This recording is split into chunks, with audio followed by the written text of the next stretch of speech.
اعوذ باللہ من الشیطان الرجیم بسم اللہ الرحمن الرحیم انا انزلنا التوراة فیہا ہدی ونور يحكم بها النبيون الذين أسلموا للذين هادوا والربانيون والأحبار بما استحفظوا من كتاب الله وكانوا عليه شهداء فلا تخشوا الناس واخشوني ولا تشتروا بآياتي ثمنا قليلا ومن لم يحكم بما أنزل الله فأولئك هم الكافرون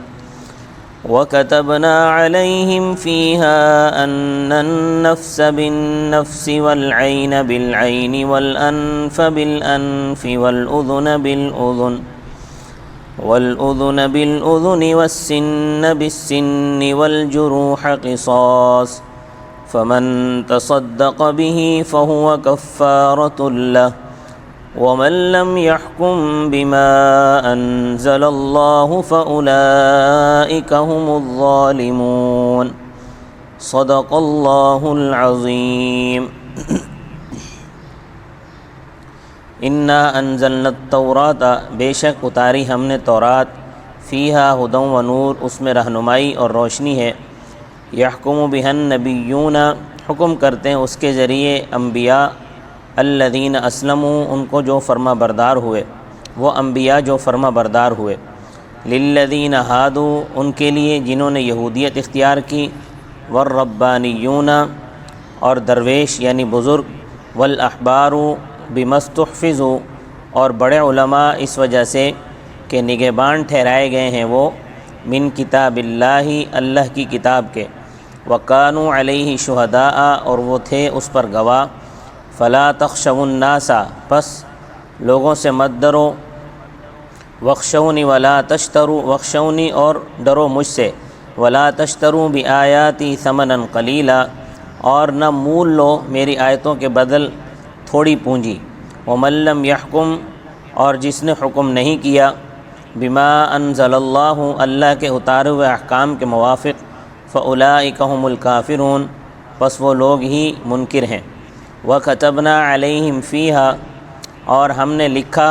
ان پر تورات میں، ان النفس بالنفس، کہ جان کے بدلے، والعین بالعین، اور آنکھ کے بدلے، والانف بالانف، اور ناک کے بدلے، والاذن بالاذن، اور کان کے بدلے، والسن بالسن، اور دانت کے بدلے، والجروح قصاص، اور زخم برابر ہیں، فمن تصدق به، پس جو شخص خیرات کر دے اس جنایت کو، فہو کفارۃ اللہ، تو وہ اس کے لیے گناہوں کی معافی ہے، ومن لم یحکم، اور جس نے حکم نہیں کیا، بما انزل اللہ، اللہ کے اتارے ہوئے احکام کے موافق، فاولئک هم الظالمون، تو وہی ظالم ہیں یعنی حق تلفی کرنے والے ہیں۔ ان آیات کا پس منظر بھی ایک واقعہ ہے۔ واقعہ یہ ہے کہ مدینہ میں یہود کے دو قبیلے آباد تھے، ایک بنو نذیر اور دوسرا بنو قریظہ۔ بنو نذیر مالدار تھے اور بنو قریظہ مالی اعتبار سے کمزور تھے، تو بنو نذیر نے بنو قریظہ کی اس مالی کمزوری سے فائدہ اٹھا کر یہ ظالمانہ اصول اور ضابطہ طے کرا لیا تھا کہ اگر بنو نذیر کا کوئی آدمی بنو قریظہ کے کسی شخص کو قتل کر دے تو قصاص میں قاتل کو قتل نہیں کیا جائے گا، بلکہ خون بہا کے طور پر 70 وسق کھجوریں وہ دے گا۔ ایک وسق 60 سا کا ہوتا تھا اور ایک سا 3.25 کلو کا۔ اور اگر بنو قریظہ کا کوئی آدمی بنو نذیر کے کسی آدمی کو قتل کرے تو اس کو قاتل کو قصاص میں قتل کیا جائے گا، اور اس سے خون بہا بھی لیا جائے گا، اور وہ بھی دگنا، یعنی قاتل کو قتل بھی کیا جائے گا، اور خون بہا جو انہوں نے 70 وسق کھجوریں مقرر کی تھیں یہ ڈبل لی جائیں گی۔ پھر جب نبی اکرم صلی اللہ علیہ وسلم ہجرت فرما کر مدینہ منورہ تشریف لے آئے تو ایک واقعہ پیش آیا۔ واقعہ یہ پیش آیا کہ بنو قریظہ کے کسی شخص نے بنو نذیر کے ایک آدمی کو قتل کر دیا۔ بنو نذیر نے حسب قرار جو انہوں نے معاہدہ انہوں نے ان سے کروا لیا تھا منظور، قصاص اور خون بہا کا مطالبہ کیا، تو بنو قریظہ نے اس کو انصاف کے خلاف قرار دیا اور کہا کہ جاؤ، وہ زمانہ گیا جب ہم نے تمہاری قوت کے پیش نظر یہ ظلم منظور کر لیا تھا۔ اب محمد صلی اللہ علیہ وسلم مدینہ میں آ چکے ہیں، اب یہ ممکن نہیں کہ تم ہم سے دگنی دیت لو، اور تجویز پیش کی کہ یہ فیصلہ حضرت صلی اللہ علیہ وسلم سے کرایا جائے۔ بنو نذیر نے جب یہ دیکھا کہ بنو قریظہ تو اب ہمارے دام میں آنے والے نہیں ہیں اور یہ مطالبہ کر رہے ہیں کہ یہ فیصلہ محمد صلی اللہ علیہ وسلم سے کرایا جائے، تو بنو نذیر نے کچھ منافقین کو مقرر کیا جو غیر رسمی طور پر آپ صلی اللہ علیہ وسلم کا عندیہ معلوم کریں، آپ کی رائے معلوم کریں۔ اگر آپ کی رائے بنو نذیر کے حق میں ہو تو آپ سے فیصلہ کروا لیا جائے، اور اگر آپ کی رائے بنو قریظہ کے حق میں ہو تو پھر آپ سے فیصلہ نہ کرایا جائے۔ تو یہ واقعہ پیش آیا۔ تو قصاص میں برابری کا حکم تو تورات میں بھی موجود تھا، لیکن یہود نے اس کے خلاف تعامل قائم کر لیا تھا۔ جیسے رجم کا حکم تورات میں موجود تھا، جیسے گزشتہ درس میں گزرا ہے، مگر یہود نے منہ کالا کر کے تشہیر کرنے کو اس کی جگہ رکھ دیا تھا۔ تو یہ یحرفون الکلم من بعد مواضعہ یقولون ان اوتیتم ھذا فخذوہ وان لم تؤتوہ فاحذروا کی یہ دوسری مثال ہے۔ یہ بھی معنوی تحریف ہے اور بڑی چوری ہے جس کی سزا آخرت میں ملے گی۔ تو بات یہاں سے شروع کی ہے ان آیتوں میں کہ تورات منارہ نور اور شمع ہدایت ہے، اور یہی حال اللہ کی تمام کتابوں کا ہے۔ ہر کتاب اللہ کی بابرکت ہوتی ہے، ظلمت دنیا میں روشنی اور رہنما ہوتی ہے، خواہ وہ اللہ کا کلام ہو یا فرشتے کا کلام ہو یا نبی کا کلام ہو، تو بہرحال وہ اللہ کی رہنمائی ہوتی ہے، اس لیے وہ شمع ہدایت ہوتی ہے۔ قرآن کریم سے پہلے جو کتابیں نازل ہوئی ہیں وہ سب بھی اللہ ہی کی کتابیں تھیں، لیکن اللہ کا کلام نہیں تھی۔ اللہ کا کلام صرف آخری کتاب قرآن کریم ہے، اور اس کی وجہ یہ ہے کہ سابقہ کتابوں کے لیے بقا مقدر نہیں تھا، اور آخری کتاب کو قیامت تک باقی رہنا ہے، اس لیے اللہ نے اپنا کلام نازل کیا ہے۔ اس کو نہ کوئی بدل سکتا ہے، نہ کوئی اس کا مقابلہ کر سکتا ہے، اس لیے یہ نبی کریم صلی اللہ علیہ وسلم کا دائمی معجزہ ہے۔ اور احادیث شریفہ ہیں وہ بھی اللہ کی رہنمائی ہے، مگر وہ کلام نبی کریم صلی اللہ علیہ وسلم کا ہے۔ تو احادیث بھی سابقہ کتابوں کی طرح منارہ نور اور ہدایت ہے، ان کی اتباع بھی،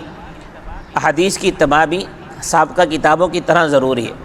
اسی وجہ سے منکرین حدیث کو کافر کہا گیا ہے۔ ہدا اور نور یہ ایک ہے، یہاں پر جو عطف ہے وہ تفسیری ہے، عقائد و احکام کا مجموعہ اس سے مراد ہے، اور صرف اللہ کی کتابوں کو قرآن کریم میں نور کہا گیا ہے۔ اس آیت میں تورات کو نور کہا گیا ہے، اور آئندہ آیت کے بعد جو والی جو آیت ہے اس میں انجیل کو نور کہا گیا ہے۔ سورۃ النساء آیت نمبر 173 میں قرآن کریم کو نور فرمایا گیا ہے، اور قرآن میں اور کسی صحیح حدیث میں کسی نبی کو نور نہیں کہا گیا، سب کو بشر کہا گیا ہے۔ انا انزلنا التوراۃ فیہا ھدی و نور، بے شک ہم نے تورات اتاری، اس میں رہنمائی اور روشنی ہے۔ موسیٰ علیہ السلام کی ملت کے جو اکابرین تھے وہ تین طرح کے تھے۔ نمبر 1، انبیاء بنی اسرائیل۔ کہتے ہیں کہ موسیٰ علیہ السلام اور عیسیٰ علیہ السلام کے درمیان بنی اسرائیل میں 4000 انبیاء مبعوث ہوئے جو تورات اور دین موسوی کی نشر و اشاعت کے ذمہ دار تھے۔ ان کی صفت ان آیتوں میں بیان ہوئی، الذین اسلموا، یعنی وہ فرما بردار تھے۔ اس میں ان کی عصمت کا بیان ہے۔ تو یہ جو حضرات انبیاء تھے یہ ملت موسوی میں گڑبڑ کر ہی نہیں سکتے تھے، کیونکہ اگر گڑبڑ کرتے تو یہ بات عصمت کے منافی تھی۔ یہ حضرات تورات کے احکام للذین ہادوا، یہود کے لیے نافذ کرتے تھے، اس لیے کہ تورات کی شریعت انہی کے لیے خاص تھی، تمام جہان والوں کے لیے ہدایت اور روشنی نہیں تھی۔ اس وقت تک چونکہ عیسائیت بھی وجود میں نہیں آئی تھی، اس لیے بنی اسرائیل تقسیم نہیں ہوئے تھے، سارے کے سارے بنی اسرائیل یہودی تھے، اس لیے تورات کے احکام انہی پر نافذ ہوتے آئے تھے۔ 2 اور 3 اولیاء کرام اور علماء عظام یہ انبیاء کی طرح معصوم تو نہیں تھے، اس لیے ان کے تعلق سے اللہ تبارک و تعالی نے اسی آیت میں 4 باتیں بیان کی۔ پہلی بات یہ بیان کی کہ یہ حضرات بھی تورات کے احکام یہود ہی پر نافذ کرتے تھے، اور ان حضرات کو تورات کی حفاظت کی ذمہ داری سونپی گئی تھی، کیونکہ قرآن کریم کی طرح تورات کی حفاظت کی ذمہ داری اللہ تعالیٰ نے نہیں لی تھی۔ تو جب تک انہوں نے اپنی ذمہ داری نبھائی تورات محفوظ رہی، اور جب انہوں نے اپنی اغراض کے لیے تورات میں تحریفات شروع کر دیں تو تورات ضائع ہو گئی۔ نمبر 2، علماء اور اولیاء کو یہ ذمہ داری بھی سپرد کی گئی کہ بنی اسرائیل میں سے جو لوگ تورات کے کتاب الہی ہونے کا انکار کریں، ان کے سامنے علماء اور مشائخ گواہی دیں، یعنی دلائل سے ثابت کریں کہ تورات اللہ کی کتاب ہے، اور فیصلہ کرتے وقت اور فتویٰ دیتے وقت لوگوں سے نہ ڈریں، اللہ سے ڈریں، کیونکہ جو فریضہ ان کو اڑھایا گیا ہے یہ اس کو پورا کریں۔ مخالفین کیا کریں گے؟ زیادہ سے زیادہ ان کو شہید کر دیں گے، تو اس سے داعی کا کیا نقصان ہوگا؟ یہ تو ہر داعی کی آخری آرزو ہے کہ اللہ کے راستے میں شہادت مل جائے۔ نمبر 3، ملت کے اکابر علماء و مشائخ رشوتیں لے کر تورات کے احکام میں تبدیلی نہ کریں، چند ٹکوں کی خاطر غلط فتوے نہ دیں۔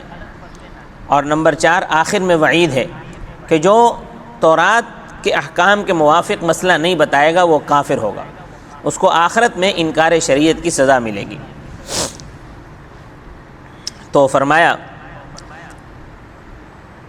یحکم بہا النبیون الذین اسلموا، اس تورات کے ذریعے وہ انبیاء حکم کرتے ہیں جو فرما بردار ہیں۔ اس میں ان انبیاء کی عصمت کی طرف اشارہ ہے کہ وہ انبیاء چونکہ نبی ہیں اس لیے تورات میں گڑبڑ کر ہی نہیں سکتے۔ للذین ہادوا، ان لوگوں کے لیے جنہوں نے یہودیت اختیار کی۔ تو اس میں صراحت ہے کہ تورات کی جو شریعت تھی وہ صرف بنی اسرائیل کے لیے تھی۔ والربانیون والاحبار، اللہ والے اور کبار علماء یہ بھی تورات کے موافق یہودیوں کے لیے حکم کرتے تھے۔ بما استحفظوا، اس وجہ سے اس وجہ سے استحفظوا من کتاب اللہ، کہ وہ اللہ کی کتاب کی حفاظت کے ذمہ دار بنائے گئے۔ جب اللہ کی کتاب پر عمل ہوگا تو اس کی حفاظت بھی ہوگی، کیونکہ عمل سے ہی حفاظت ہوتی ہے اور وہ ضائع نہیں ہوگی۔ وَكَانُوا عَلَيْهِ شُهَدَاءَ، اور وہ اس تورات پر گواہ تھے، گواہی اس چیز کی تھی کہ یہ تورات اللہ کی کتاب ہے۔ فَلَا تَخْشَوُا النَّاسَ، پس فیصلہ اور فتویٰ کے وقت لوگوں سے مت ڈرو، وَاخْشَوْنِی، اور مجھ سے ڈرو،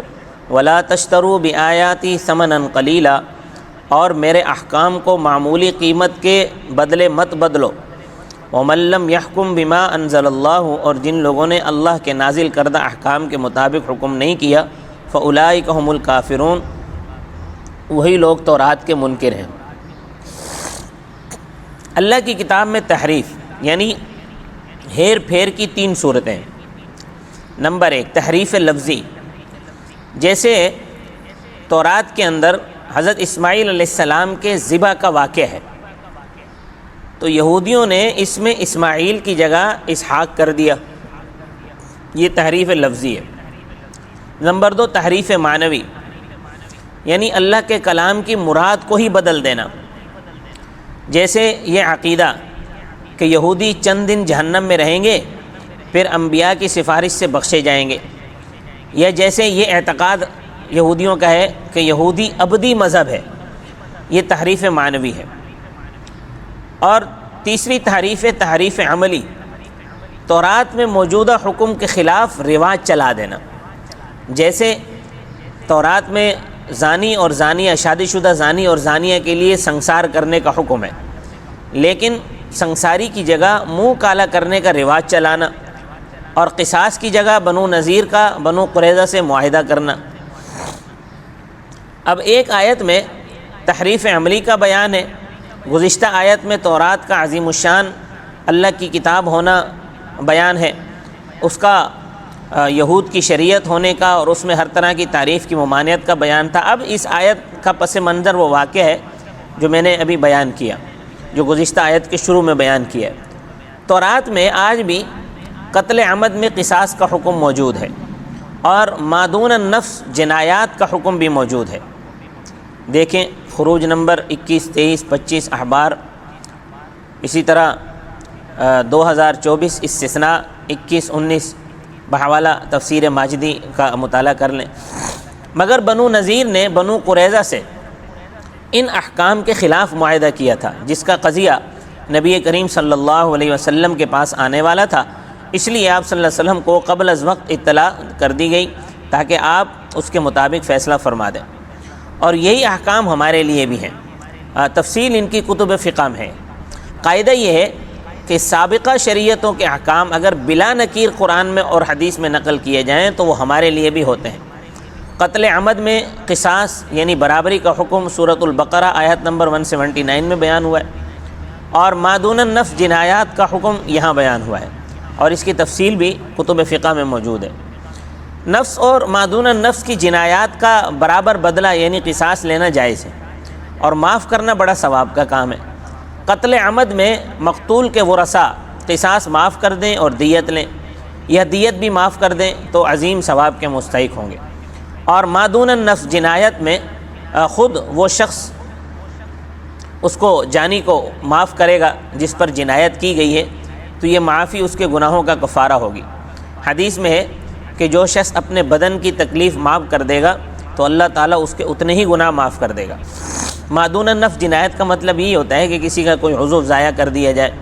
ہاتھ کاٹ دیا، ناک کاٹ دیا، کان کاٹ دیا، تو پھر ہاتھ کے بدلے میں ہاتھ کاٹا جائے گا، ناک کے بدلے میں ناک کاٹی جائے گی، کان کے بدلے میں کان کاٹا جائے گا۔ تو فرمایا وَكَتَبْنَا عَلَيْهِمْ فِيهَا، ہم نے تورات میں ان پر فرض کیا تھا أَنَّ النَّفْسَ بِالنَّفْسِ، کہ جان کے بدلے جان لی جائے، وَالْعَيْنَ بِالْعَيْنِ، اور آنکھ کے بدلے آنکھ پھوڑی جائے، وَالْأَنْفَ بِالْأَنْفِ، اور ناک کے بدلے ناک کاٹی جائے، وَالْأُذُنَ بِالْأُذُنِ، اور کان کے بدلے کان کاٹا جائے، وَالسِّنَّ بِالسِّنِّ، اور دانت کے بدلے دانت اکھاڑا جائے، وَالْجُرُوحَ قِصَاص، اور زخموں میں بھی برابر کا بدلہ ہے۔ فَمَن تَصَدَّقَ بِهِ، بس جو شخص اس جنایت کو خیرات کر دے یعنی اس جنایت کو معاف کر دے، فَهُوَ كَفَّارَةٌ لَهُ، تو وہ اس کے لیے اس کے گناہوں کی معافی بن جائے گی۔ وَمَن لَّمْ يَحْكُم بِمَا أَنزَلَ اللَّهُ، اور جس نے اللہ کے نازل کردہ احکام کے مطابق حکم نہ کیا، فَأُولَٰئِكَ هُمُ الظَّالِمُونَ، یعنی اللہ کے حکام کے مطابق تو حکم نہیں کیا بلکہ باہم جو انہوں نے طے کر لیا تھا، جیسے بنو نذیر نے بنو قریظہ کے ساتھ طے کر لیا تھا، اس کا مطالبہ کیا، تو پھر وہ کیا ہے، فَأُولَٰئِكَ هُمُ الظَّالِمُونَ، تو وہی لوگ ظالم ہیں یعنی ناحق مطالبہ کرنے والے ہیں۔ وَمَا عَلَيْنَا إِلَّا الْبَلَاغُ الْمُبِينُ۔